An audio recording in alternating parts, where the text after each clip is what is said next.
Chuck E. Cheese. Right now, it's okay. Where's Cassidy?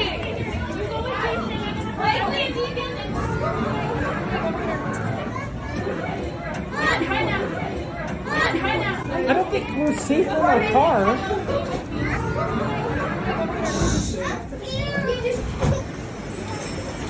I can't get this door open. At least we're locked in. It's okay. Okay, here we go. It's okay. Okay, here we go. I think it's the wind pushing against the door. Is it? Go.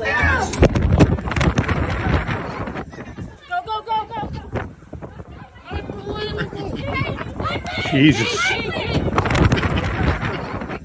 Go. Right. Come on.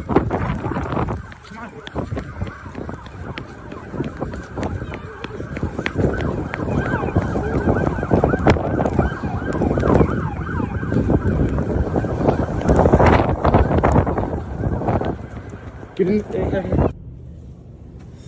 Intense winds, and there's smoke right there. I know. Right over, right behind. I've seen wind and fire like this. Wow.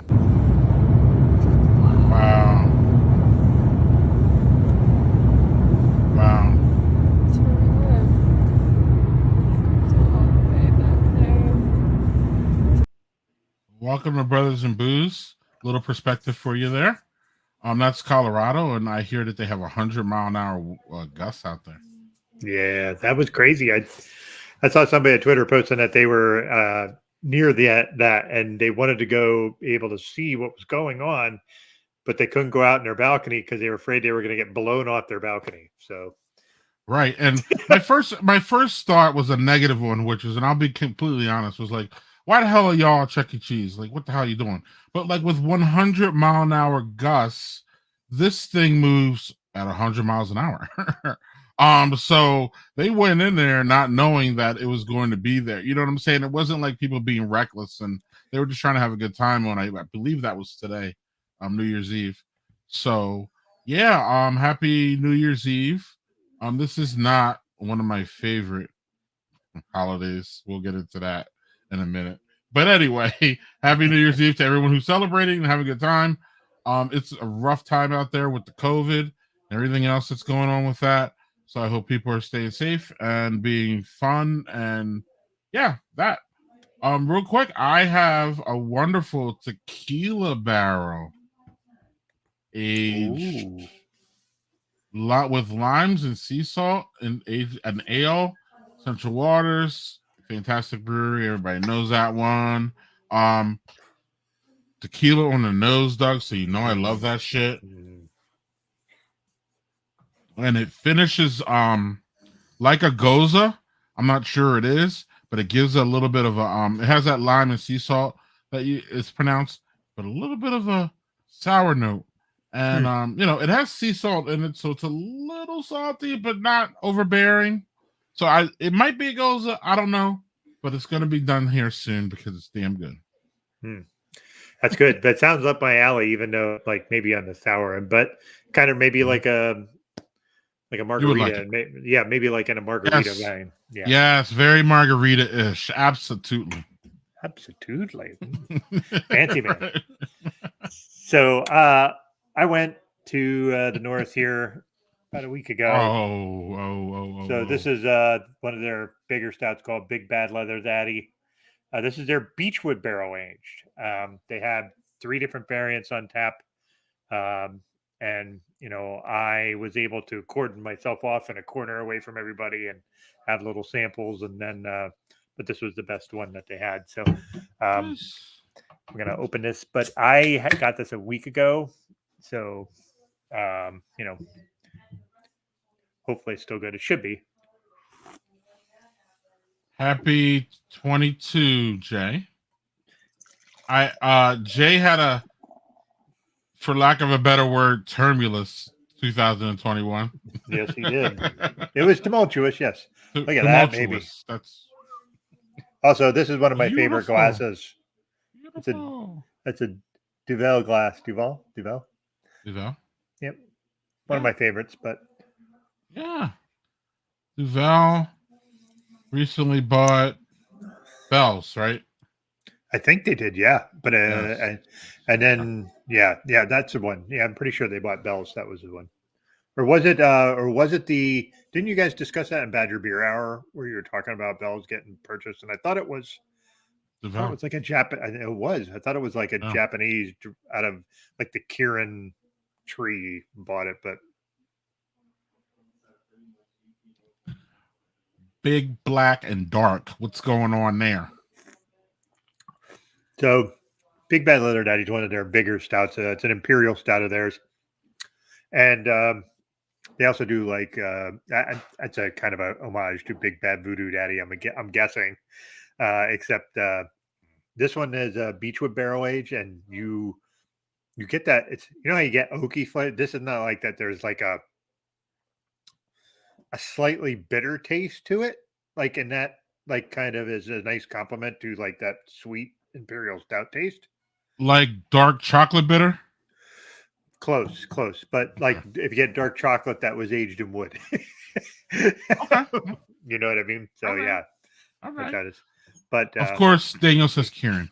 Yeah, that's what I thought you guys were. That's what I thought our guy Drosner was saying, was that it was Kieran that bought them. But I've given up trying to remember shit in my old age. Chelsea says, well, thank you, Chelsea. And we will see Chelsea more in 2022. I promise y'all. She's going to be guest hosting more. That was fantastic what she did. Daniel says he is happy to hear from isolation. His oldest ended his third exposure-based quarantine on the 22nd and brought home an extra present. Oh, man. Oh, man. Man, nobody needs a beer more than Daniel, apparently. Right. But that seems to be a theme, man. It seems like it's going everywhere. Chelsea says, yes, we can't wait. I'll be in touch soon, Chelsea. Once we get through, we're booked through February. We're booked almost, So Greg's been a busy bee, so yeah. Kind of, but yeah, busier than recently for sure. But so yeah, dog. But we'll be remiss, is that the word I'm looking for, if we did not mention R.I.P. to Betty White, who was a fantastic lady, a fantastic entertainer, just a beautiful human. We have less, it feels like we have less and less of them here, but she was a fucking kick-ass. I mean, what she did, man, like, I don't even, like, I know Golden Girls and all that. Everybody knows that. Like, that's what I think a lot of people grab to. But before Golden Girls, I mean, she just had a plethora of just, her resume is just unmatched. And it's just amazing what she accomplished and who she was and all that.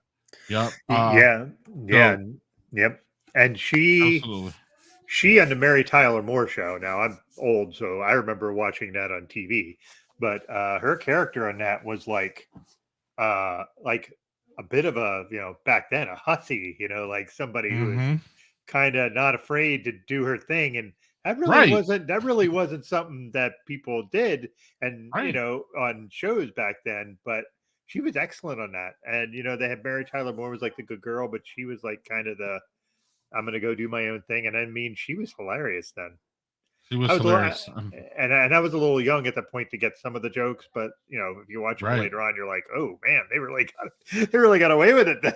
Wow. Right. Oh, we can get to that too, about getting away with what people used to get away with on TV. But this is something that I found out today and I didn't even know about. In 1954, Betty White was criticized after having Arthur Duncan, a black tap dancer, on the show. White said, "I'm sorry, live with it." And she gave Duncan even more airtime, and shortly thereafter, the show was canceled. So, y'all dumb, because why the hell would you cancel Betty White? You're fucking morons. But and I'm sure they paid for that in some way, because she just moved on, and clearly her career went on after that. Was that in 1954? Wow. Holy moly, man. You think of 1954. That's right. That's 70 years ago. Right. Jesus. Wow. It's still a badass. Still was. It was really, Yeah, And but that was well ahead of its time though, because they couldn't even get they wouldn't even let like fucking Elvis Presley and the Beatles be on TV because they were afraid it was too sexually seductive. And here she is like breaking a color barrier fucking 10 years before that. Like, right. But then what happened? So real quick, what happened then in the 70s where I started watching this week? I don't know if you saw, I posted on my Twitter. I started watching Sanford and Son this week. Okay. Yeah, you big dummy. And you big dummy. But like Sanford was so racist, Doug. It's almost like I have so many different feelings. I go all through all the feels with Sanford and Son. I mean, I love it because it's a black show and you know what I mean, black actors all through the whole thing, and it shows like black society back then, what black people go through. But then like the one I saw last night was with his friend when I don't did you watch it for some? Do you remember it? Do you know it? Do you? Yeah, and he had one Hispanic friend that was in there all the time. Yes, and I think his name was his name Hector on the show. Oh, I forget. I just saw it last night or the night before. The point is, so much racial shit came out of that man's mouth, and so much shit that we would not tolerate today. That was said that he said, or was it Hector? Or I'm not sure, but it was like a typical, with all due respect, Hispanic name, and the guy was Puerto Rican, and what Sanford was really pissed off about was that he opened up a junkyard right next to his. So it wasn't his race that Sanford said he wasn't happy with, because Lamont always pushed back on Sanford. Like, and that's the good part. Like Sanford was racist, but Lamont always was like, no, dude, I'm not having this. And they would always like fight back and forth about it. But like all the racist shit that he said, like it was like jokes. And then like you hear like the audience laughing. And then it was just like, man, this is bad. And then the next show, I'm in season 2. And then the next show after that, Doug, was I don't know if you remember this one, but it was the one where Sanford had an old friend, I think, come through town. And our old friend bought this heavyset woman, and they just like went in so hard about her weight and like you know what I mean, just like they were making fun of her behind her back, but like this stuff, fat shaming was just like, oh my god. And then I've been through 2 episodes or 2 seasons almost, and Fred dropped the N-word twice. Yes. So it's funny how Betty White, you know what I mean? Like in the 50s, they were all like, oh, no Elvis and no Beatles. And now in the 70s, we had, not only did we have Fred Sanford, we also had Archie Bunker. And Fred Sanford was made, Sanford and Sons was made as an antithesis to Archie Bunker. And it was even like a network play, Doug, where Archie Bunker was on NBC, I believe, and CBS started Sanford and Son as the complete, you know what I mean? Like, so they had their own races basically. And it's like, wow. So we've come a long way. And again, it's woke society, whatever you want to call it. To me, it's smarter and better and more inclusive and less racist and less shaming and less any of that stuff. So I have Doug, I'm going through these. I'll let you comment on this, but I'm going through all these like feels when I'm watching Sanford and Son. And then I realized, like, I don't know how much different is it really watching today's TV, where, for example, one of my favorite shows of all time is Sopranos. But, like, they end up glorifying, you know what I mean, like gangsters and, like, this stuff. Like, you almost feel bad for Tony Soprano. You almost feel bad for his wife. Meanwhile, they're, like, the worst people in the world. Yeah. So, like, you know what I'm saying? So, like, there's still an element of this in today's society as far as TV shows, but it's not so, I don't know, man. Like, again, Sanford and Son, when I grew up with it, but I don't remember it that much, if that makes sense. So going back through it and watching them is overall joy, but some of it is just so cringeworthy, man. I'm just like, damn. Yeah. By the way, I had to look because it would have drove me nuts if I didn't look. And his name, the character's name was Julio Fuentes. Okay. Right. And so there was that guy, and it's funny, you look back at that kind of stuff and you see how, we always hear that didn't age well. Right. Like like if you ever watch like Eddie Murphy Delirious, which when I Yes. watch it, that shit slayed me. And but you watch that now and it is cringy to listen to with this Right. homophobic stuff and just like Right. whoa. Right. Yeah. Right. I don't know. Right. Even Fritz, there's one where there's like a gay guy in it. And like again, just the shit that comes out of Fred Sanford's mouth is just like, oh my fucking God. We've come a long way, and it's a good thing. But also, like, that shows you where society was. That was like, at that point, that just flew and it was fine. And again, every time he said the N-word twice, and I had to rewind it, and I was like, what? And then I saw it because I do the subtitles. I'm a subtitle person. So at this point, I read the subtitles and I listen to it because I miss a lot. I'm not as deaf as you are, and I'm not making fun of. I'm not making fun of him.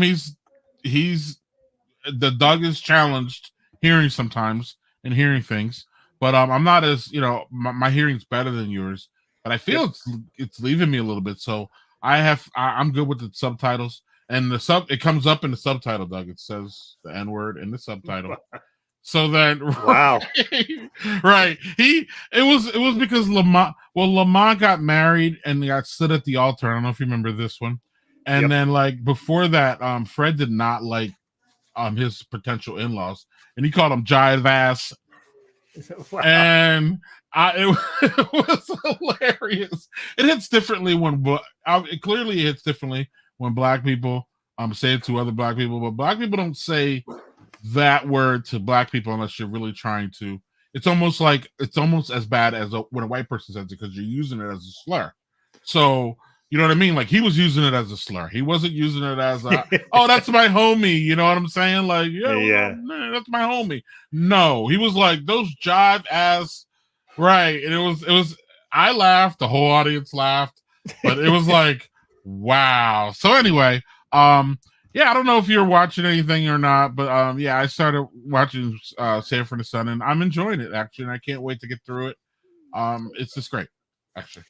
Yeah, even though it's crazy. Yeah, it's I haven't been honestly, weirdly, I haven't been watching a lot of stuff. This week has been pretty busy past 2 weeks really, and just with family and carting around and trying to get everything going. And we're a blended family, so we have all kinds, our schedules all kind of jumbled with kids and back and forth. So I didn't really get to watch something. I've been wanting to watch The Matrix. I still haven't seen that. Mixed results, I hear. Yeah, it's some people say, man, I like it for what it was, and then I hear other people say that just really sucked. The other one is there's one called Don't Look Up, which is Leo DiCaprio, and I've heard very mixed reviews on that too.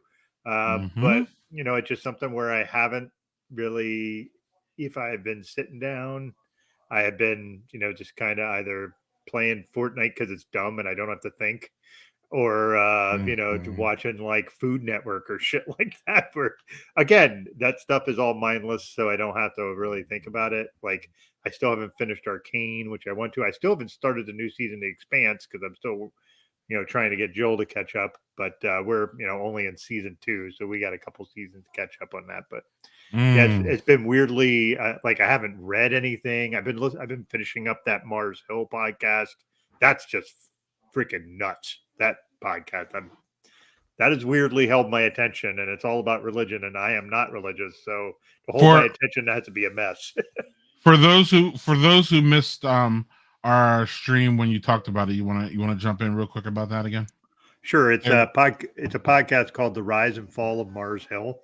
And Mars Hill was a mega church in Seattle run by this guy named Mark Driscoll, who was a toxic masculinity kind of guy. Like one of those man goes out and earns, women stays home, pops out kids, like one of those kind of guys.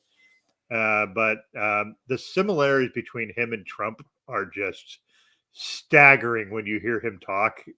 It just sounds like a more coherent Trump. Like that's, and he was running a church with like tens of thousands of members. And then all the stuff came up, and then this happened years ago, so not a spoiler alert, but he they were going to try to fire him, the board of this church, and he quit, so they couldn't fire him. And when he quit, all these people left the church. So like the whole it just collapsed because there was like he built up so much debt in the church, and just like it was like just. Oh, it sounds all like Trump. Oh, it is.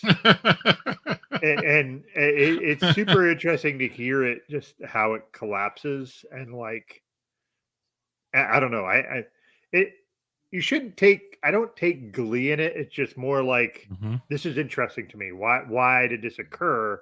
You know, and then invariably when you hear one of these big ass pastors that's, you know, really wealthy and does all, and is like really famous, almost all of them fall, you know, and almost all of them, handful don't, but like for the most part, you know, so this podcast chronicles the rise and fall of this guy, basically, is what you're saying. Yeah, so it starts from when he just started in a really small church and he grew it to a whole bunch of satellite churches and tens of thousands of members, and then it just falls all apart. And you know, I wish that would happen to Osteen, but you know, that's well, we still got time. We still don't hold out. We might.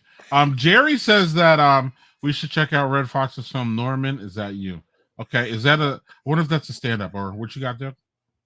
No, I've never heard of that. Now I want to find it out. Because he was a great stand-up too. So he was stand-up, but again, he was. I don't know how good this shit aged, but I'm gonna go back and say it. He was an edgy motherfucker, and he was very opinionated. He was very alpha male-ish too. But yeah, there was a lot of good comedy out of him.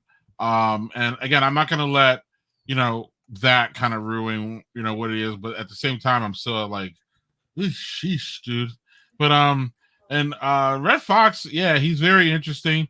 Especially when I did a deep dive and went to the Wikipedia pages and found out all about Sanford and Son. So good times. And then there was Sanford after Sanford and Son, and then there's all these other ones. So it's gonna be cool. So Doug, what does let's just transition here to especially the time. So Jerry says it's a comedy where a black discovers his son is gay and tries to change him. Oh, okay. Situation comedy, yeah, because I'm not sure. Sometimes you question how much the talent has on the show, meaning how close is Red Fox to Fred Sanford? And Fred Sanford, I don't know if you know, was he's based off of Red Fox's older brother. Fred Sanford was Red Fox's older brother. Red Fox's name, I believe, is John Sanford. It's Sanford is his real last name. Yeah. Obviously, Red Fox is a stage name, but yeah. So that's off of his brother. So how much is that real? But if I had to guess, or I had to go off of the way Fred Sanford talks, Red Fox did not dig gay people, and Red Fox did not dig pretty much anything outside of black people. And again, I understand, I understand that sentiment back then when racial tensions were just at an all-time, even compared to now, they were just ramped up, and it was just really, really crazy. So I can't blame the guy for how he was or whatever, all that. I'm just saying, like, I would hope that if he was in society today, he would be a changed man and talk differently than he does, kind of like Eddie Murphy. Eddie Murphy has kind of been through this, arc, I would say. And I would say if you talk to Eddie Murphy now about his delirious and stuff, I would love to see a conversation about that, to see where he stands on all that. But I bet you Eddie Murphy's a different guy in these areas, like a lot of us were. I mean, people don't remember that, Hillary Clinton and Barack Obama were against gay marriage. And they are two of the biggest gay marriage people that you can have today. Yep. So we, obviously with change and time, people evolve. So you hope that people evolve. You hope people don't stay there. And that's kind of, that's it. So sometimes I wonder though, like, how much is Red Fox Fred Sanford? But Red Fox ended up, before we move on, he ended up inspiring many people. And I didn't know, but the one thing I didn't know was that Jamie Foxx is his stage name is because of Red Fox. Jamie Foxx's real name is not Jamie Foxx. Spoiler alert. Yeah. And he took that name because of Red Fox. So, and Jamie Foxx is fan-fucking-tastic. I mean, I don't know if y'all know it, but he's just a multi-talented guy. He's more than the guy that you see on, what is it, Beat Shazam and some of the hokey shit that he does now. You know what I'm talking about? Yeah, but he's super talented. He can sing and play. He is. He can play fucking piano and like he's hot fire. He's a super talented guy and can really act too. Right. So what does New Year's mean to you before I go on a stupid rant here?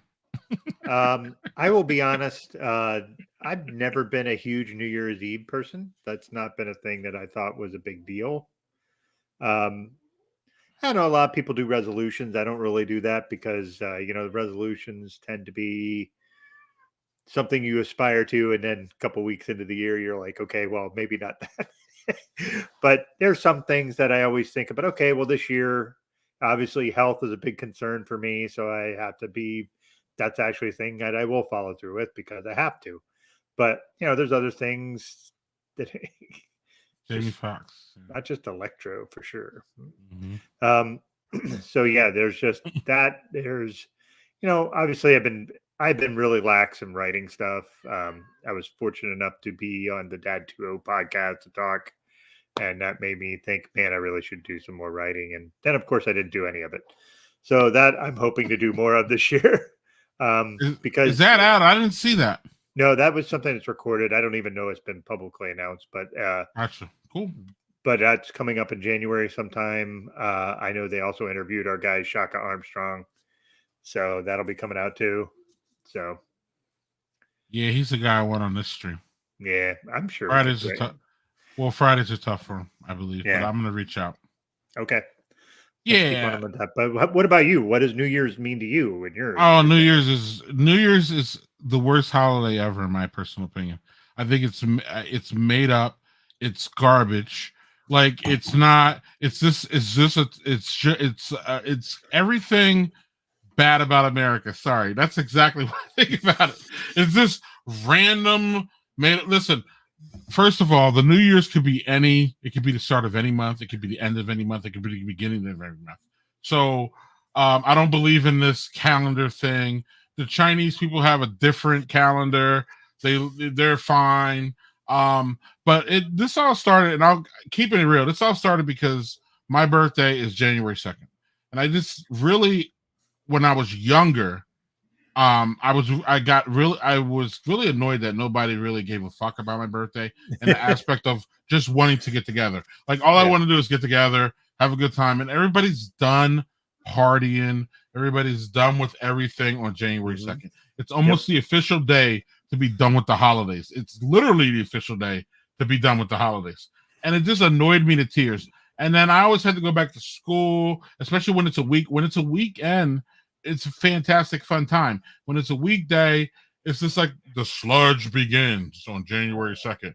And it was just a real downer for me when I was young. But as I've gotten older, I've not only accepted it, I've even flipped the other way, and I really don't give a shit, to be honest with you. I don't care, and I can't say it enough. I just had another conversation with my family about it 2 days ago. It's a conversation that me and a lady had about 10 years ago. And she was just like, well, you don't seem to want to do anything on your birthday. Are you actually happy? And I'm like, yes, because I just want it to be another day. It's fine. Like people celebrate their birthdays in different ways. People have different ways of celebrating it. I absolutely think that your birthday is more important than any holiday on the calendar. I think it's your day. I think you should enjoy it to the max. I think people who love and are close to you should give you what you want that day, and they should be happy for you. They should rally around you. They should love you. They should do whatever. Like I almost think it's like your wedding day every year. Like I really, really believe in birthdays. But for mine specifically, I've grown to love just doing nothing and really have nothing to do. And January 2nd is not a great fucking day for any birthday. Not only does it have this stupid holiday before it, it's the coldest day of the year almost. And it's funny because in Wisconsin, Doug, this week it was kind of cold, and now like tomorrow's gonna be like I think high 30, and then my birthday goes down to 10 and -4 at night. And then the next day, Doug, it goes back up to 20. So like there's a dip of like horrible cold ass weather on my birthday. And I'm like, and I told my family, I'm like, that's perfect. The only thing that doesn't perfect is that like I kind of want a curbside where I want to be able to have like a restaurant, and the lady's gonna go out and get me food and bring it home, and we're gonna eat food at home. And do a curbside, or I just like to go out to eat on my birthday. That's really all I want to do. With the COVID, not going out. So yep.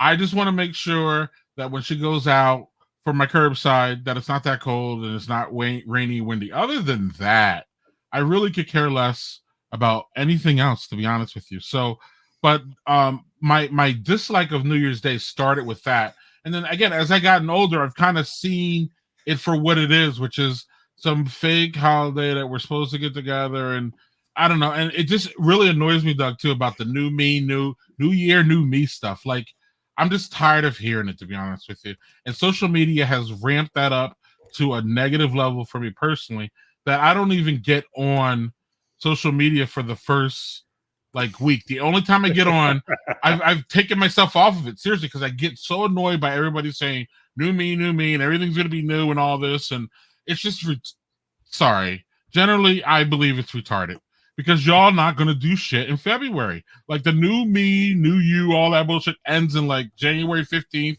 And then you're back to, with all due respect, being the same asshole you were the year before. So I don't put any credence to it. And I guess I'm looking at a football game now that's not even bad.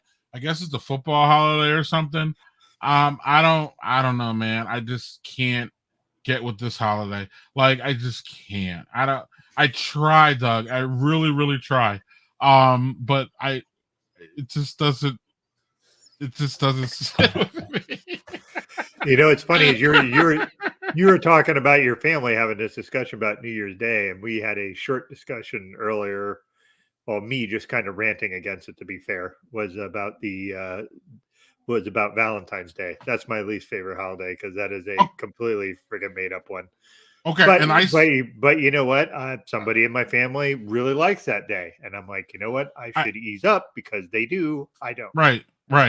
And I compared it to Valentine's Day, but I said for me, give me Valentine's Day over New Year's Day because at least Valentine's Day is supposed to be about love, and like at least it's love is something that respectfully we could probably show more of with everybody than New Year's Eve. And then another thing about New Year's Day, and then I'll stop. Another thing I hate about is that we're celebrating something that we don't know anything about. Like, motherfuckers, weren't we just celebrating 365 days coming into 2021? One of the worst years of my life. Oh, let's celebrate it. Yeah, like, no. Weren't we celebrating 2020 like it was a new year? It's going to be great. Besides the pandemic that rolled in and fucking ruined the whole... It ruined 2 years. But 2020 was the biggest shit show ever. And 2021 said, hold my beer. So, like, I don't understand the whole, like, let's celebrate something before we come in. I understand it's like, it's the, let's be positive and all that. I got it. I got it. But, like, sometimes it's a false sense of, you know what I mean? It's a false sense of, like, security. You know what I'm saying? Like, yeah, it's going to be great. It's going to be new. And then it just smacks you in the face and says, no. Hey, man, I don't got a lot to add to that part. 2 years ago, and hey, man, this is going to be great. But it's cool. But it's cool that, like, it's cool. What's cool about New Year's Day is the retrospective sometimes and looking back at the year that you had. And that's a good segue into what we're going to do now. And there's a lot of good things that you can, look back and look at the positive of things. And so that's a good aspect of it. It's not there's nothing never or two negatives, but there's nothing that's all bad. You know what I mean? There's always a silver lining. And I like, if you're a Spotify person, I don't know if you saw, like, Spotify comes out with like how many hours you listen to and who are your favorite things, and those things are kind of cool. And we're gonna go back and look at our favorite guests that we had this year and favorite times that we had on the stream, and that's always fun. So like that's a really good aspect of New Year's, in my opinion, is that it makes you look back on how far you've come in life, or how far you've come that year, or the shit that we've all been through and got through. I mean, we're all still here. Most of us, and we're all still kind of thriving. You and I went through some tough times, health wise. Mm-hmm. You and your wife had a great anniversary before that. I was in the hospital then, but y'all had a really great trip. I'm gonna tee you up on that at some point, but y'all had a great trip.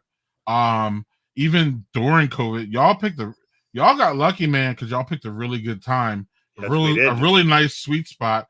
Because I was worried about y'all, getting COVID or having COVID stop your thing, or the Karens. I was worried about all kinds of shit about that vacation. I didn't really say half of it until you came back, and then I'm like, yeah, you got back, great. But and here's all the shit I was worried about. Right, exactly. But we had a really great year here, man. It was probably our best year for sure, especially with when it came to the quality of guests. No disrespect to the guests that came before. And a lot of them were just repeats of the year before. And 2022 is going to be that same. It's starting that way anyway, and it's going to end that way, where we have a lot of repeat guests because we love our guests. They're fascinating. And it's just great to have them back and to find out what the hell they're doing. I mean, so many of them are go-getters. So many of them are doing just all kinds of great shit that we're just like, we could never live up to our guest list. Hell, we can't even live up to our co-host guest list. That's our true. Co-hosts, right? And they're fucking amazing, all of them in their own way, and in the shit that they're doing. So I don't know where we start, because again, the roster is just great. But like some of my I'll just go to some of my favorites, and then we can go down the list of the guests that we had. I have a calendar, but actually, let's start with the calendar, because then that'll at least keep us a little bit in frame here. So we started the year off. The first Friday was actually New Year's Day last year, and we were not on. We took 2 weeks off last year, and to keep it real, we would have took 2 weeks off if it wasn't for me, or if it was up to me totally. Yeah. But Doug was one who not only continued to mention it. I wouldn't say you pushed, but I would say that you pushed a little, and you wanted to be on. And I'll let you talk about that real quick. But otherwise, we would have took two weeks off. But it seemed like you really wanted to come on today, and I'll let you talk about why. Well, part of it is I really enjoyed bullshitting with you, and I like having all of our crew come in and comment and hang out with us. It just. I can't explain how much like the Fridays mean to me for this stuff. So it's like, I can't go out now. So it's like, this is my social time. And while I do talk to a lot of folks online, it's not the same as doing this. This is fun. And, and if you would have said, hey man, I need another week, I'd have been cool with that too. Yeah. You were cool. He was cool. And really, keeping it all real, it was like an hour and a half before I said yes. So it really was last minute. Doug was been talking about it for a while. I actually mentioned it before, and then last week I was like, Doug, I don't see me doing it. And long story short, my kids got the booster this week, and we fell under the they were sick for a little bit, for a couple of days, and my teenage boys do so much around my house as far as chores and cooking and all that the lady and I fell behind, because we not only were they not doing that, we were tending to them being sick and having fevers. So we were running around making sure that they get back, nursing them back to health, and we let the house go a little bit. And we're not even really these need freak people, but at some point the shit starts piling up. Yep. So today was my day to do that, and I love doing it today, because again, I so don't care about New Year's Day that like it's almost like irreverent for me to do like housework on it, just so I can like disrespect it in some way. But what I'm not going to disrespect is what I just opened, Doug. And what I just opened was It's just a great one for New Year's Eve. Is the triple, and I'm going to pour it in a glass that I would never drink out of unless it had the markings that this one has. I don't like these kind of glasses, but I do like this because it has the first sip brew box on it. Yeah. It's one he sent me in a gift package, and they were actually, it's fun. It's great that I get to mention them because they were not a guest this year. They were a guest in 2000, but they're going to be back in 2022. And I'm pouring this, but so we didn't have a show. We didn't have people call it a show. I like to call it a stream. Either way, we didn't have a stream on January 1st, but we did January 8th. We did have our friend Daniel Fisher was the first guest this year, and he will be one of the first next year. He's not the first, but will be one of the first. Daniel Fisher now has a podcast. Daniel, you need to drop that in the comments because again, my old age is getting me really, really bad with. I can't remember shit anymore, Doug. It's really bad.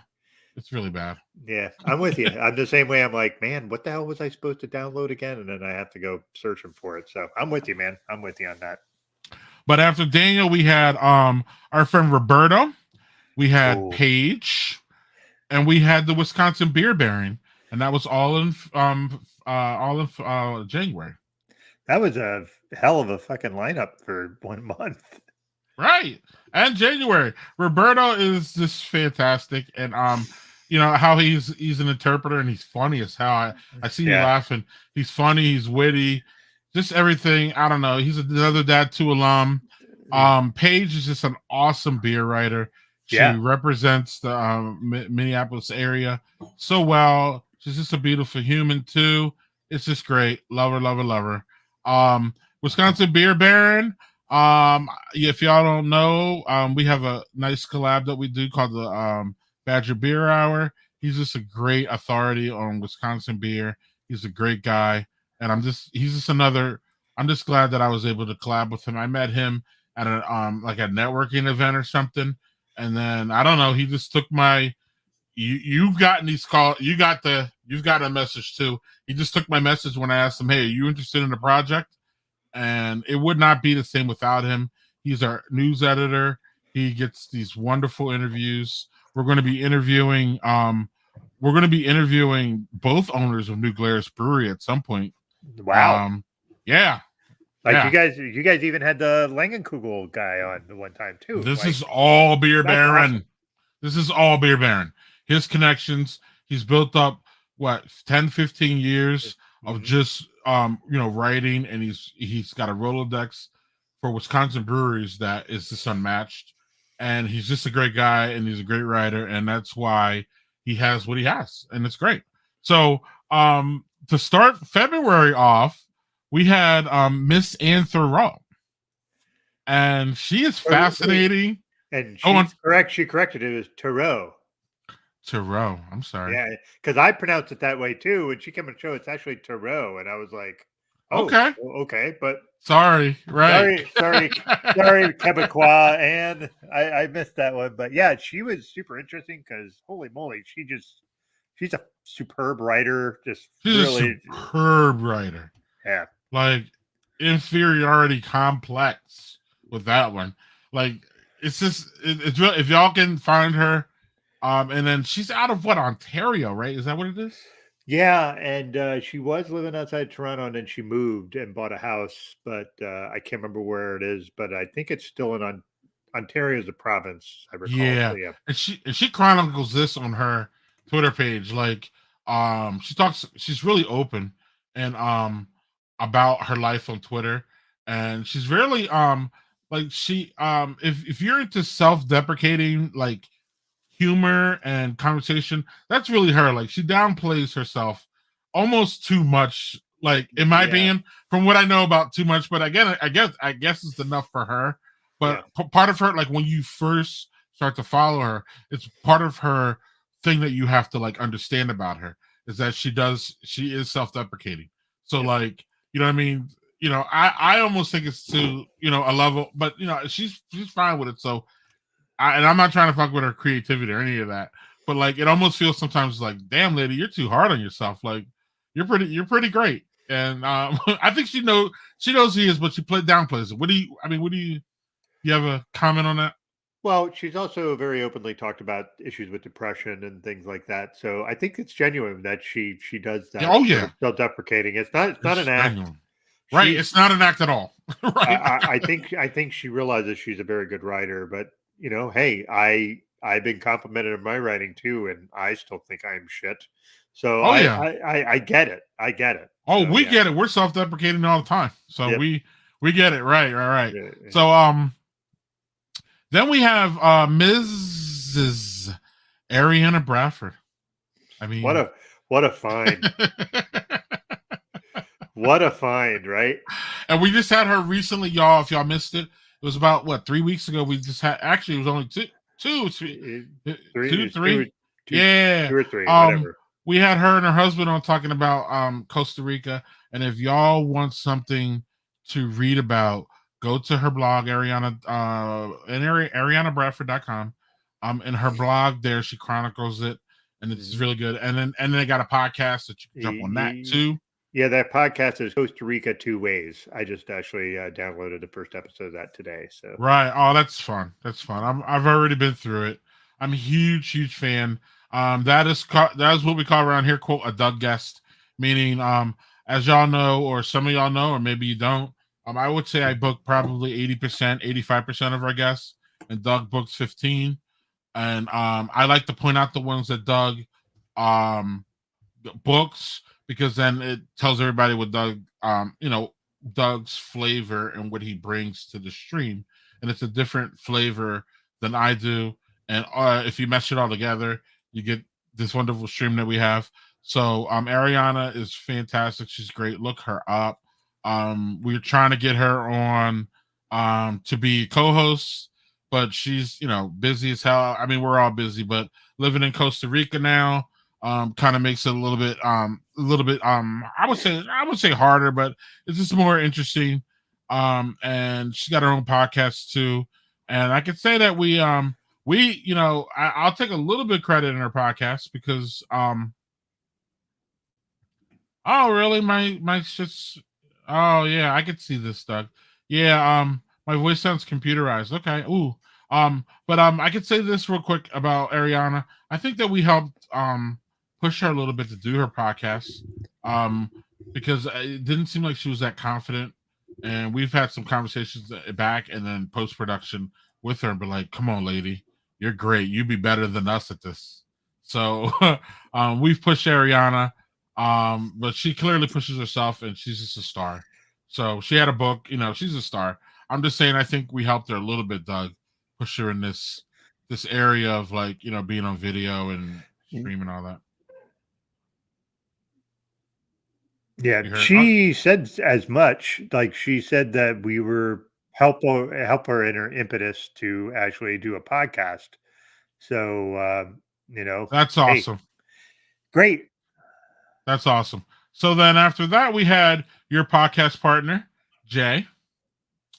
And we love Jay, and Jay's great. We had Rebecca Jaworski on. Yep. And then we had Tiffany Martin. We had Renee Pickup. We had Lauren Yee. And y'all know Lauren and Renee. They're 2 of our co-hosts now. We don't, not that we don't want them as guests anymore, but we believe that they are really great as far as co-hosts.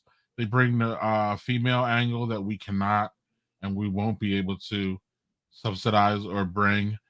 They bring different points of view. They're just great. Comments on our co-hosts that used to be guests? Yeah. And having those like in a row is that was like just a murderer's row of good guests. Oh yeah, and it's going to continue because we had Amanda Dybert, which I don't know. You need to work on getting her back. You hear me? You there? Yeah, Amanda Dybert was that was just kind of a shot in the dark because I love what her and her wife do as far as like doing comic books together and like all the stuff. And I'll see if I can talk her into going back on again. She seemed to enjoy the time, so we'll see if we can get her back. Yeah, she did. Yeah, and then the project that she was working on is out now, I believe, which is He-Man. And I was trying to get more out of her, but that didn't work. I was trying. My non-journalist side was trying to get her, but she couldn't because contract basis. So maybe she could tell us some of the things that she's still working on now. She's just fantastic though. And then we had Rick Dodora, who's Paige's husband. And Rick told us a story. Remember Rick's story about how the feral cat story? And remember the cat got into his house and bit him? Oh, yeah. And then Paige was not there to help him and all that shit that went down from that. And Rick has moved on from Dangerous Man Brewing. And him and his wife are doing more things now, so they got to come back soon too. Maybe we can have them both back. We had Chris Kern talking about wine. This is April. We had Chelsea, who y'all should be way more familiar with her now. She's been on more than a few times now as co-host, and she's just a badass football player. Female. She's been breaking boundaries all day long. She played them. I was able to recruit her. She was able to play. And she was a kicker, but she also played regular downs, y'all. She was a wide receiver.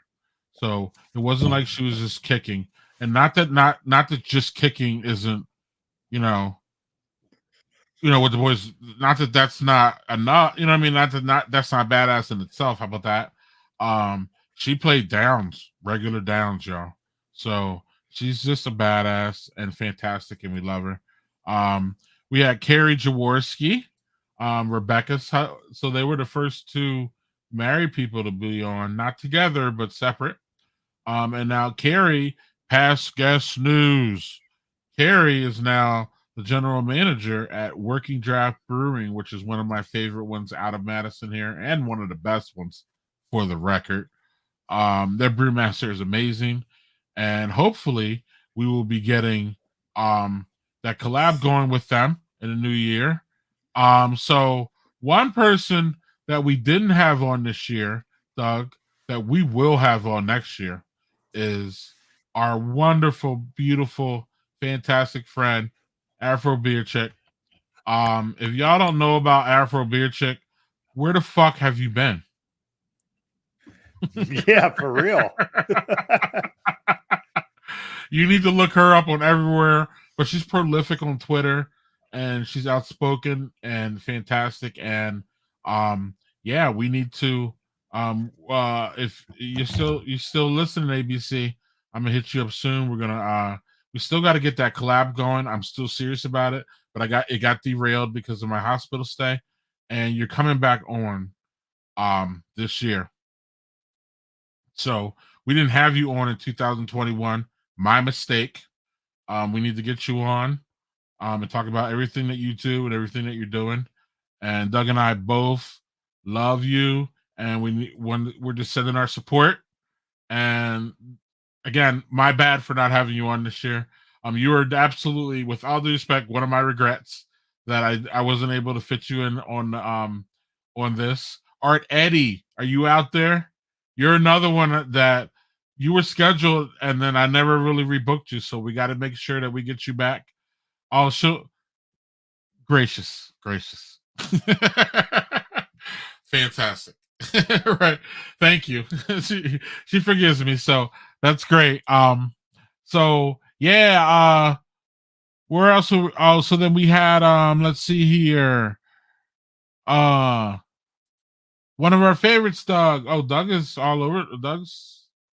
Doug is out. So I'll continue this. We have Rita Trionis, certified Cicerone, my friend that I met at the Beer Bloggers Conference. Yeah, Doug says I'm lagging. Are y'all seeing that I'm lagging? If I am, I can go out and come out. My thing says it's being crazy. So look, on the fly. I'm gonna turn off this football game because y'all getting y'all ass beat. What is this? 27-3? Really? Really? All right, I'm gonna get rid of that. Maybe that'll help with the internet. Maybe it's my internet. So we're getting 27-3. Come on, Michigan. So so Greg is not lagging. It's Doug was a little. All right. Okay, cool. I get a live signal delay for a few seconds every 10 minutes. Oh, okay. Yeah, maybe that's this it come on, Michigan. Like they finally got over the hurdle of Ohio State. Like it took like what, like 15,000 years for them to beat Ohio State, and now they can't like break through. Like I almost was rooting for them. Because Georgia and Alabama, like they're always up there generally, especially Alabama, So Michigan was like a new blood up there. I was hoping that they could maybe get through and give Alabama a good game. Now it looks like we have to wait for Georgia to get a good game going. So looks like Doug is out a little bit, so he'll be back. Or he'll try to get back here. I'm gonna keep going though. So we also had coming up here. So we had Kinky Suds. I don't know if y'all familiar with Miss Kinky Suds, but she's just a fantastic human. But she's a fantastic guest. She has her own brand. Primarily on Instagram. So if you're ever out on Instagram, go out there, check her out. But she's a scientist too. And one of the things that Kinky Suds, in my opinion, brought to the table in 2021 was she went online and had a really, really good conversation. I wish I could link it to about the vaccines, and it's still relevant to this day. And she talked about why it's important for us to all vaccinate, why it's important, all that stuff. And she also talked about vaccination hesitancy. She also talked about people who didn't want to get the vaccine. And she also talked about not shaming them and not being angry with them, and that there are legitimate reasons that people don't or can't get the vaccine. So she took a very human approach to it.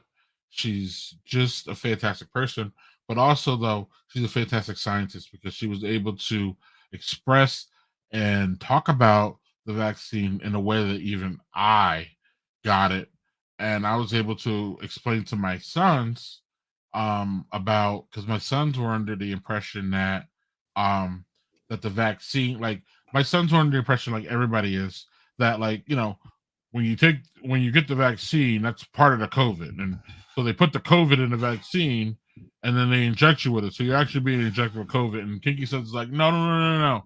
And she went down and explained it like line by line. And that's the best when somebody can explain really, really complex things in a way that like even a dumbass like me can understand it. So I don't know if you remember that, Doug. I was talking about Kinky Suds. I think the thing that she did that was really the best thing that I liked from her this year was that conversation that she had with that another doctor about the vaccines. But she was a guest, and it was after she was a guest. Fantastic guest. We got to get her on. Also, I do have to mention that Kinky Suds is still, I believe, and I'm rebooting it now. We are working on a gaming stream with a bunch of people, and I kind of fell off of that after my hospital stay, but I'm starting to rework that, and hopefully we can have a stream ready for y'all in January. If not, we will be going live with a gaming stream in February. So Kinky Suds hopefully will be involved with that, but we will talk about that in another time. So what's up, Doug? Can you hear me? Yeah, I don't know if it's everything super laggy and everything. Yeah, I can hear you, but it's all laggy. So I'm going to step out for just 2 minutes. It's me. I'm going to recycle things and I'll be right back. All right. Well, I'm going to keep going. Or something. I got to do something. Keep going. We've never had this. No, let's go. We've never had this before, though, because we've had people drop. Bye, Doug. Go. We've had people drop before, but we've always had a guest. So then the guest and I can keep talking while Doug goes. Or we've had the other time where I've messed up and or not. My signal was messed up, and then Doug went, with the gas that kept going, and then I, did a little thing. So now nobody's here, and we're going. So we were actually going to end about an hour. Doug just wanted to get on for an hour, but we're going through all our guests, all of our friends that were on. So we're gonna keep going with that. So Doug, I want Doug to chime in because we had one of our most memorable guests the week after Kinky Suds, which was Manny, the cereal guy. And I don't see Manny in the comments, but Manny is one of the people that's always in the comments. He's just a great, fun guy. He's funnier than most people, but he has a cereal addiction. He loves cereal, and he ended up showing us how he drinks cereal and beer. He had cereal all over the place. It's great. We're gonna have to have Manny back on because I want to talk to Manny about what's been going on with Kellogg's. And I don't know if you know, but the long story short, Kellogg's, and making it short and keeping it to my opinion. Yeah, Jeff's right. Manny leaves his mark everywhere he goes, and it's a good mark too. And Manny also has a podcast. Jeff, can you put that in the comments what his podcast is? But Manny has podcasts, but also though, Kellogg's, back to Kellogg's. In my opinion, and this is just my opinion, they treat their employees like shit. And they pretty much, I think, dumped a whole bunch of them because they were pissed off or they were on a strike because they wanted better benefits and pay and workplace environment with the COVID. And I think Kellogg's fired them or something. So I've sworn off Kellogg's, and so has Manny. And that's really interesting given that, Kellogg's is a big cereal company, like, not half the cereals, but many cereals come out of Kellogg's. And I did see Manny put something on his Instagram like, hey man, there's other cereal places, and that's where I'm hanging. So kudos to him for taking a stand for workers, especially at this time in COVID, where again there's a lot of shortages and people are just getting fucked over in their workplace because they're being forced to work around people with no mask or unsafe situations. Apparently that was allegedly going on at Kellogg. I gotta be not only respectful, but I gotta make sure that what I say is true in here. Again, nobody listens to us and nobody finds us, but like at the same time, I want to keep the integrity and I want to remain you know as truthful as I can. So all these things are alleged, but I don't think it's alleged that they fired all these people. And so yeah. Here's Manny's Being Sports and Life. Manny's the co-host, Manny and co-host Stan. Um, Fun times. I've listened to it a few times, and it's one that I need to listen to more. But Manny is a supporter of the show. He's a fun guy. And if you're into cereal, you should check it out. He does some videos with his daughter, and she's cute and smart about cereal too. Takes after her daddy. So yeah, Manny's great. We're gonna get him back. He was in May, so we're entering June now for next year, or for last year. We had historian John Harry on. He's an historian from Wisconsin. He did a segment with us on Badger Beer Hour. He's very knowledgeable about beer and history. He also talked to me about the first black brewery in Wisconsin and pretty much brought all the heat with that. And he's done a lot of research on that. He was a fun guest. We had Mac Brewing on. Love my boy Mac. He's doing great things in Philly. I'm working on getting a brick and mortar brewery, but he's still brewing. Doug, Mac Brewing is the brewer that I'm pretty sure Doug's favorite beer last year. Doug literally was rolling his eyes when he drank Mac's I think it's Imperial Pills. I think Doug loved it. I don't think I had it. I think I had the Barrel and Flow version, and I'm not sure that's the same one that Doug had. But Mac Brewing was on. Can't wait to have him back this year. He's great. He's a great supporter of our stream, and we are a supporter of him. After that, we had Venture Brewing. So we had 2 black brewers in a row. Venture Brewing with my boy Simon Mechanico and Rob. I don't know his last name, but Simon is dope. They do great stuff. They're out of Milwaukee. And we have a collab with them. It was supposed to be the collab was supposed to be in February, but now Simon and I pushed that back to Father's Day next year, Juneteenth. So we will have more information on that. We talked about canning some, so maybe I could send some to y'all, but I don't know if we're going to do that. We might actually, the first collab, we might actually just do barrels because that gives us a better return on our money.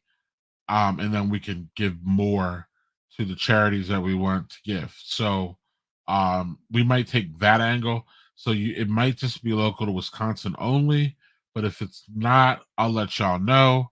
Rod, what's up, man? How you doing? Happy New Year. And Rod is someone that we didn't have this year on the stream. And Rod, we need to have you back. I think, did we have you on something, Rod? Don't we do something special? Or you had Doug and I on your stream. But we need to reconnect for 2022. And y'all check out Rod everywhere. So you can Google Rod J Beer Ventures, put it in Google. He's literally everywhere. And he has a couple channels on YouTube. And he's on all the social media. And I said, what did I say? Rod was where you were on earlier this year. I don't see you on the calendar yet. So I don't, maybe it was late 2022 or 2020 or 2020. Yeah. Okay. Yeah. I think. But Rod, we gotta have you on regardless. 22. But y'all hook up Rod everywhere. Rod is, yeah, okay. So didn't Rod step in at the last minute one time? Probably, and that's probably why I wouldn't have him on my list. Looking back, I was because I probably didn't update it, and then Rod was on. I don't remember that though. But I'm pretty sure Doug and I were on his stream, and again, that's one you need to catch. Rod, in my opinion, is one of the best beer reviewers. I started reviewing beer, and with all due respect, Rod and a couple other people kind of like, not shame, but kind of made me feel truth be told, made me feel so inferior that I was like, I don't think I can do this beer review thing. Rod does it in a way he's eloquent, but the words that he uses and the way he describes beer to me is top notch. And more people should be listening to him, especially if you're in his region, which is like the Ohio area. He pretty much reviews anything that's great out of those areas. He has a really good knack of getting all the beers that people want to talk about, and he talks about them in a way that great. Yeah, man, but look, I'm just telling you, the way you talk about beer, Rod, is just different than a lot of people. And again, the descriptions, and it's not like he's even saying the same words over and over. Like each beer has its own like aura about it. Like he makes it, he really puts you in that moment. And so it's great. No, man, listen, yeah, no, man, you're legit.